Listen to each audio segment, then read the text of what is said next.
하늘문을 여는 5일 밤입니다. 지금 여러분은 하나님의 사람입니까? 아니면 사단의 사람입니까? 이 땅의 모든 사람은 하나님의 사람과 사단의 사람으로 구분됩니다.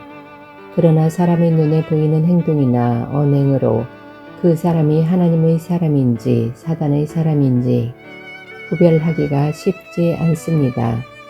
그러한 연유로 사단의 사람이 하나님의 사람처럼 행동하며 득세할 때가 많습니다. 그러나 사단의 사람이 아무리 세상에서 득세하여 기세가 등등할지라도 하나님의 사람 앞에서는 우용하게 됩니다. 구약 성경은 바로 이 사단의 사람을 파쇄하고 백성들을 하나님 앞으로 인도한 하나님의 사람을 기록하고 있습니다. 성경은 모세를 5번, 사무엘을 4번, 다윗을 2번, 엘리야를 8번, 엘리사를 28번 하나님의 사람이라고 지칭하였습니다. 물론 그 외에도 르호보암 왕 때 북쪽 10지파의 반란을 진압하기 위해 싸우려는 것을 막은 스마야에게도 하나님의 사람이라고 기록하며 당신의 말씀을 대언하게 하셨습니다. 구약 성경은 하나님께 부르심 받거나 하나님의 음성을 들은 후 그 소명을 행하는 자와 말씀을 대언하는 자 등에게 일괄적으로 하나님의 사람이라고 지칭하였습니다. 이것은 하나님의 사람이 하나님의 하나님으로부터 하나님을 위한 존재임을 예표합니다.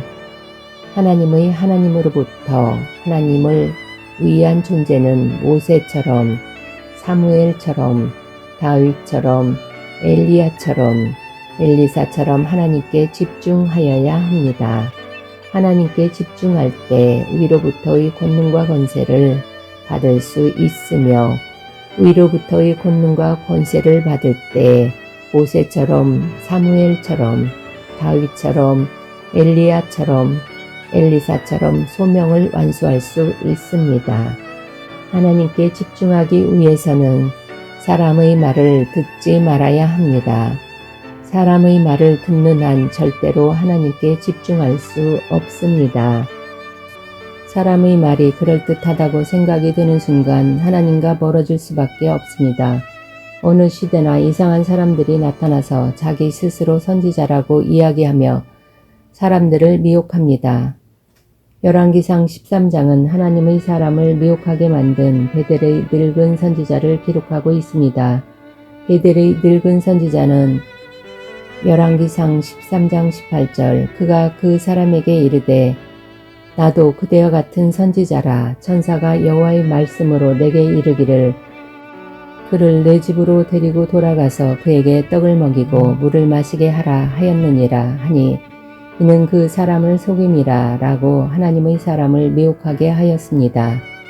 그 결과 하나님의 사람은 열왕기상 13장 9절 떡도 먹지 말며 물도 마시지 말고 왔던 길로 되돌아가지 말라의 말씀을 범하여 사자에게 물려 죽임을 당하였습니다.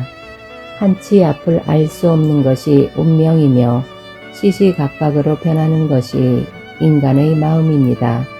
하나님의 사람은 오직 사람의 중심에 하나님을 두시고 행동의 중심에 하나님의 말씀을 세워야 합니다.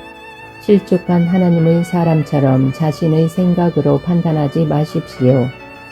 자신의 생각을 확신하다 보면 반드시 못 보는 것이 있습니다. 마음의 중심에 하나님을 두시고 행동의 중심에 하나님의 말씀을 세워야 합니다.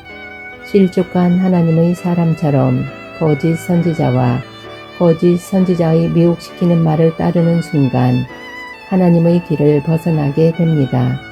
거짓 선지자와 거짓 선지자의 미혹시키는 말은 듣지도 말고 생각도 말고 만나지도 말아야 합니다.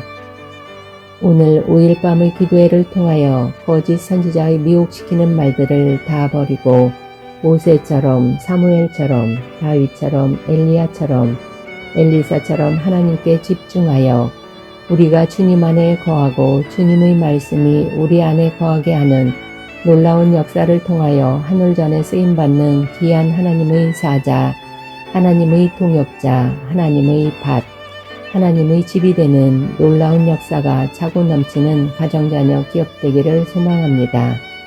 큐티 1. 지금 여러분은 하나님의 사람입니까? 2.